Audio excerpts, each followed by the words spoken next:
Наруто әлемінде көптеген зұлым кейіпкерлер болды.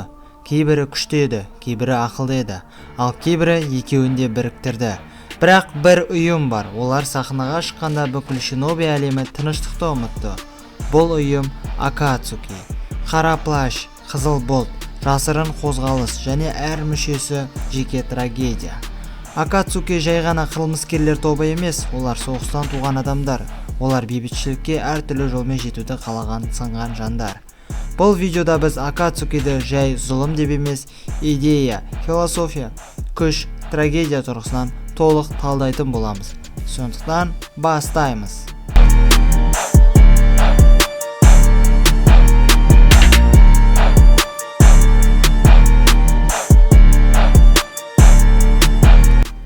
Акацуки қалай пайда болды? Акацуки бастапқыда зұлым ұйым болған жоқ. Көп адам оны білмейді. Оның негізін қалағандар Яхико, Нагато, Конан. Олар Амегакуриде өсті. Бұл ел соғыстың ортасында қалған аймақ еді. Әр соғыс осы жерден өтті. Ал қарапайым халық әрдайым зардап шекті. Яхико бейбітшілікті қалады. Ол адамдар бір-бірін өлтірмей өмір сүре алады деп сенді. Бірақ сол сенім Яхиконың өлімімен бірге өлді.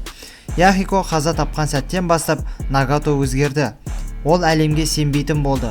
Осы сәттен бастап Акацукидің бағыты түбегейлі түрде өзгерді.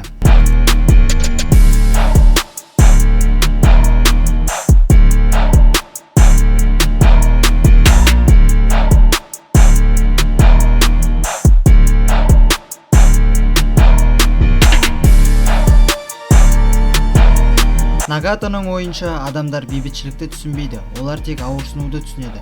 Сондықтан Акацуки соғысты тоқтатқысы келді. Бірақ қорқыныш арқылы олардың жоспары барлық құйрықты аңдарды жинау, абсолютті қару жасау, бүкіл әлемді қорқыту. Бұл қатыгез идея, бірақ логикасы бар. Өйткені Наруто әлемінде бейбітшілік ешқашан ұзаққа созылмаған.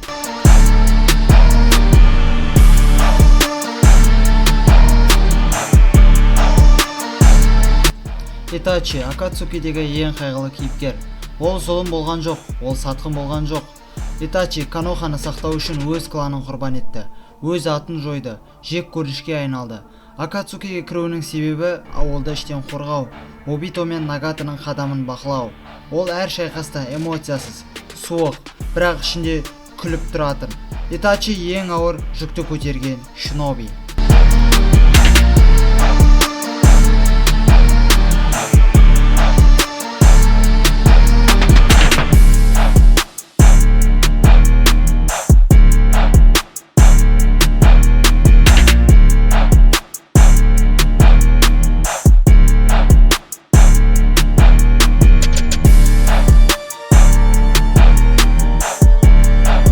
Кисаме таза жауынгер. Оның чакрасы кейбір құйрықты аңдардан да көп. Самихаде қылышы қарсыласын чакрасы сорып алады. Кисаме үшін соғыс өмір салты. Ол сатпайды, қашпайды, соңына дейін тұрады. Сол үшін де ол Акацукиге мінсіз сай келді. Былайша айтқанда, Кисаме соғыстың жыртқышы.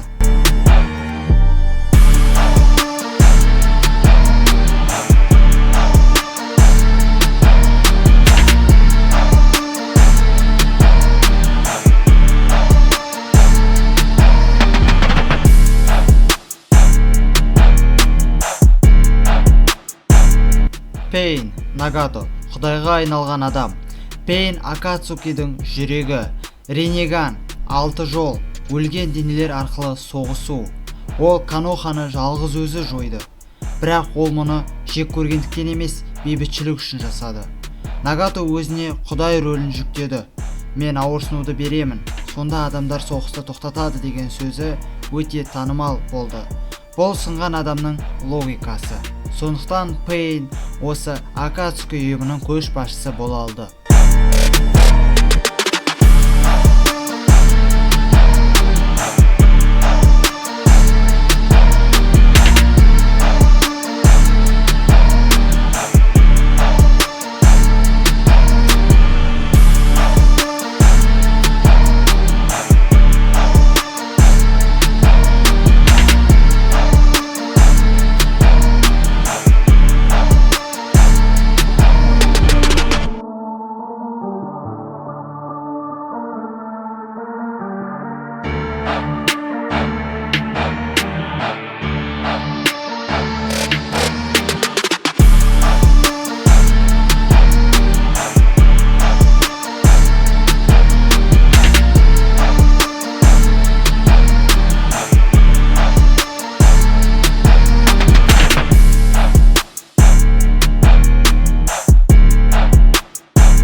Обито барлығын басқарған көлеңке. Обито Акацукидің шынайы манипуляторы. Ол адамдарды пайдаланды, эмоциямен ойнады, жалған үміт берді. Оның мақсаты мәңгілік Цукиоми, жалған, бірақ ауыртпайтын әлем. Обитоның трагедиясы ол шындықты көтере алмады, яғни өзінің қызы Риннің өлімін көтере алмауы және оның жақын досы Какашидің оны өлтіруі.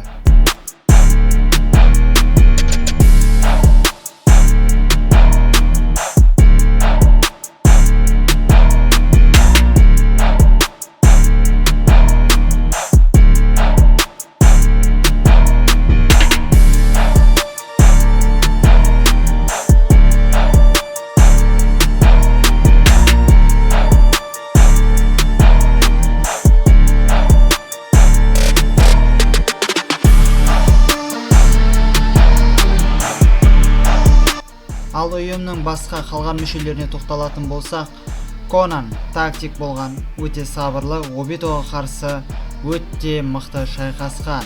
Дейдара өнер ол жарылыс деп өмірінің соңына дейін атап өткен және психологиялық соғыстың нағыз шебері.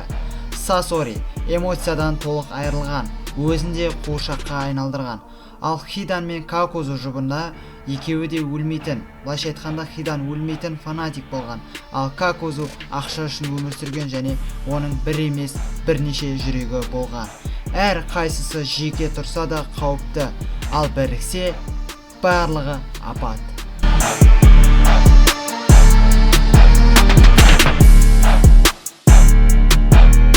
Қорытындылай келе, Акацуки зұлымдардың тобы емес, бұл соғыстан сынған адамдардың айқайы. Олар қате жолды таңдады, бірақ сұрақ қалады. Егер олар басқа заманда туса, бәрі басқаша болар ма еді? Сенің ойынша Акацуки зұлым ба, әлде құрбан ба? Пікіріңді комментарийге жаза кет. Ендеше сау болыңыздар.